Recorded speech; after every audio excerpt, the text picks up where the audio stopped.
Sinimula na ng mga otoridad ang kanilang oplan hubaran laban sa mga pampublikong sasakyan na tadtad ng mga advertisement. May news to go si Mark Salazar live.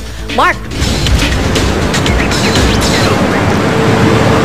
Kara, bawal pala yung mga advertisement na yun na naglalakihan sa mga bus.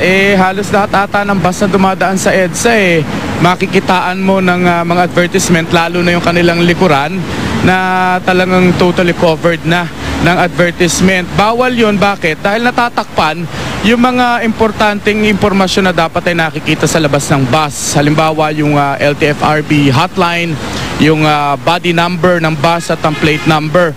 Paano kung maka-aksidente yan o kaya mag-hit and run yung bus, di hindi maire-report dahil hindi nakikita, dahil puro advertisement lamang ang nakikita sa katawan ng mga bus. Kaya naman kaninang umaga, maaga pa lang, ay pumorma na yung LTFRB at LTO sa EDSA sa may Ortigas.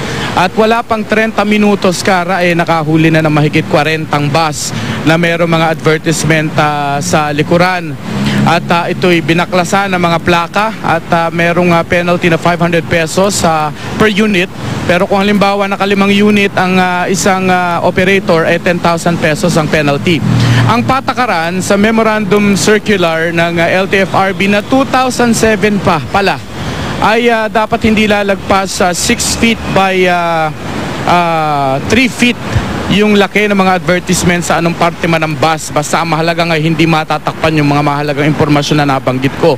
Ngayon kung halimbawa taxi ka, hindi ka dapat lalagpas sa 3 feet by 2.5 feet yung advertisement sa iyong katawan. Kung jeep naman ay 2.5 by 2.5 feet.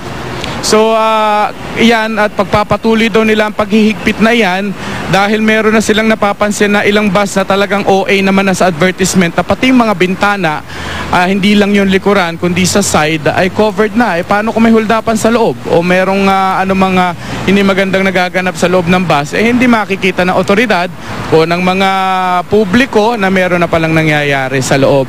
Kaya daw magpapatuloy ang drive na yan na oplan hubaran ng LTFRB, Kara. Maraming salamat, Mark Salazar.